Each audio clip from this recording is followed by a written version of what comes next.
സ്വപ്നവേഗത്തിൽ കുതിക്കുന്ന ശാസ്ത്രത്തിനെയും സാങ്കേതിക വിദ്യകളെയും അതിവേഗത്തിൽ പിന്തുടരുവാൻ ശ്രമിക്കുകയാണ് ടെക്നിക്സ് ടുഡേ. ശാസ്ത്ര സാങ്കേതിക രംഗങ്ങളിലെ പുത്തൻ സ്പന്ദനങ്ങളുമായി ഇന്നത്തെ ടെക്നിക്സ് ടുഡേ ഇവിടെ ആരംഭിക്കുന്നു.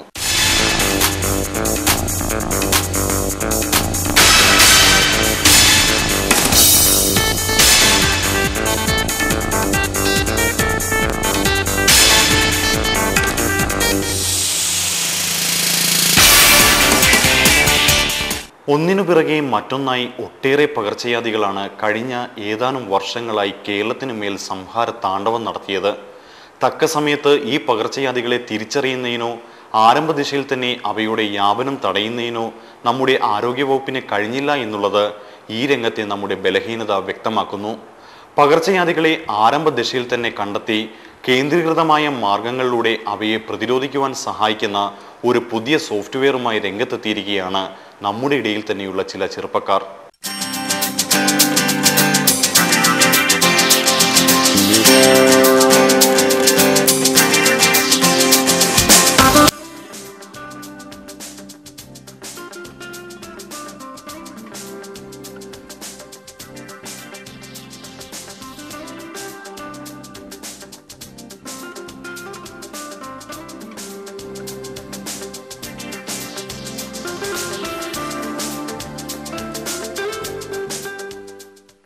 സിക്സ്വെയർ എന്ന IT സ്ഥാപനം ഒരു സംഘം അഭ്യസ്തവിദ്യരായ ചെറുപ്പക്കാരുടെ സ്വപ്ന സാക്ഷാത്കാരമാണ്.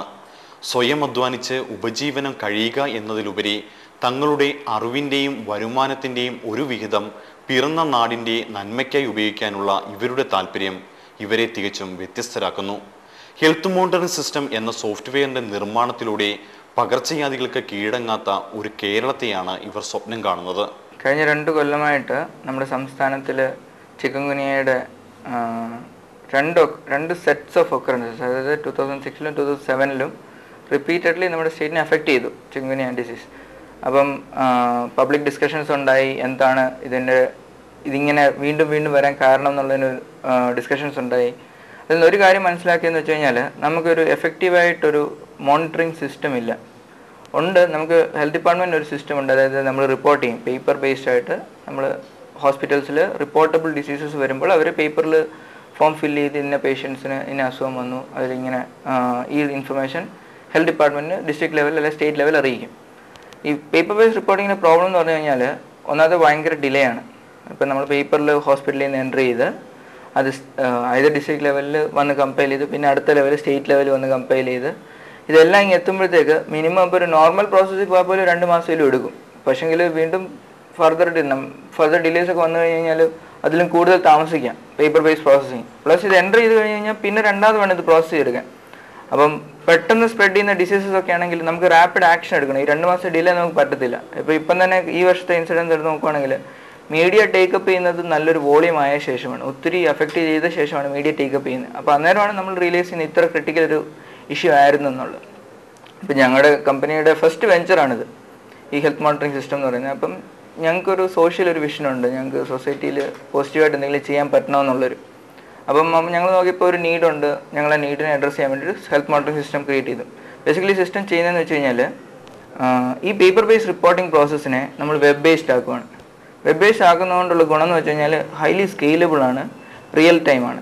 അതായത് നമുക്ക് അക്രോസ് സ്റ്റേറ്റ് ഒരു ഇംപ്ലിമെൻറ്റേഷൻ വേണമെന്ന് പറഞ്ഞു കഴിഞ്ഞാൽ, അതായത് സ്റ്റേറ്റിലെ എല്ലാ ഹോസ്പിറ്റൽസിനും ഡിസീസസ് റിപ്പോർട്ട് ചെയ്യണമെങ്കിൽ പ്രത്യേകിച്ച് നമ്മളൊന്ന് ഒറ്റയിടത്ത് മാത്രം ഇൻസ്റ്റാൾ ചെയ്താൽ മതി. ഒരു സ്ഥലത്ത് ഇൻസ്റ്റാൾ ചെയ്യുക, എല്ലാവർക്കും ആക്സസ് ചെയ്യാം.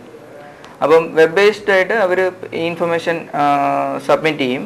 ഈ സബ്മിറ്റ് ചെയ്യുന്ന ഇൻഫർമേഷൻ ഇമ്മീഡിയറ്റ്ലി, അതായത് ഇന്നിപ്പം 10 കേസ് കോട്ടയത്ത് റിപ്പോർട്ട് ചെയ്യുകയാണെങ്കിൽ ആ 10 എണ്ണവും സ്റ്റേറ്റ് ലെവലിലോ അല്ല ഡിസ്ട്രിക്ട് ലെവലിലോ അപ്പം തന്നെ അറിയാൻ പറ്റും. അപ്പോൾ നമുക്ക് പെട്ടെന്ന് റാപ്പിഡായിട്ട് എന്തെങ്കിലും ആക്ഷൻ എടുക്കണം, ഇന്ന ഏരിയയിൽ ഡിസീസസ് കൂടുന്നുണ്ടെന്നുള്ള ഇൻഫർമേഷൻ കിട്ടിക്കഴിഞ്ഞാൽ അപ്പം തന്നെ നമുക്ക് അതിനൊരു മോണിറ്ററിംഗ് സെല്ലോ അല്ലെങ്കിൽ അതിന് വേണ്ടി എന്തെങ്കിലും സ്പെഷ്യൽ റാപ്പിഡ് ആക്ഷൻ ഫോഴ്സോ എന്തെങ്കിലുമൊക്കെ. ഈ പ്രാവശ്യം തന്നെ നമ്മുടെ മിലിറ്ററി ഒക്കെ ഇറങ്ങി സ്പെഷ്യൽ മെഡിക്കൽ ക്യാമ്പ്സ് ഒക്കെ സെറ്റ് ചെയ്തല്ലോ. അപ്പോൾ പെട്ടെന്ന് ആക്ഷൻ എടുക്കണമെങ്കിൽ ഇൻഫർമേഷൻ എത്രയും പെട്ടെന്ന് എത്തണം. അപ്പോൾ ആ ഒരു ആസ്പെക്ട് ക്ലിയർ ആവും. അത് കൂടാതെ തന്നെ ഈ കിട്ടുന്ന ഇൻഫർമേഷൻ നമ്മൾ ഇപ്പോൾ നമുക്കൊരു ലിസ്റ്റ് ഓഫ് ഇപ്പം സ്റ്റേറ്റിൽ ഉണ്ടായിട്ടുള്ള 1000 കേസുകൾ ഇങ്ങനെ ഒരു ടേബിളിൽ തന്നു കഴിഞ്ഞാൽ നമുക്കത് നോക്കി ഒന്നും മനസ്സിലാക്കാൻ പറ്റത്തില്ല. അതിന് പകരം നമുക്കിതിപ്പോൾ ഒരു മാപ്പിൽ, ഒരു വിഷ്വൽ ഡിസ്പ്ലേയിൽ മാപ്പിൽ കേരളത്തിൻ്റെ മാപ്പ് എടുത്തിട്ട് കോട്ടയത്തെ കൂടുതൽ, പത്തനംതിട്ടയിൽ കൂടുതൽ, അപ്പോൾ കാണുന്ന ഉടനെ തന്നെ നമുക്ക് മനസ്സിലാക്കാൻ പറ്റും ഈ ഏരിയാസിൽ കൂടുതലുണ്ടെന്ന്. മറ്റേ നമ്മളിങ്ങനെ അഡ്രസ്സുകൾ കണ്ടെന്നല്ലാതെ നമുക്ക് പ്രത്യേകിച്ചൊന്നും മനസ്സിലാക്കാൻ പറ്റും. അപ്പോൾ ഈ ഇൻഫർമേഷൻ നമുക്ക് ഇമ്മീഡിയറ്റ്ലി തന്നെ ഗൂഗിൾ മാപ്സ് ഇൻറ്റഗ്രേറ്റ് ചെയ്തിട്ടുണ്ട് ആപ്ലിക്കേഷൻസ്, ഫ്രീ ആണ്.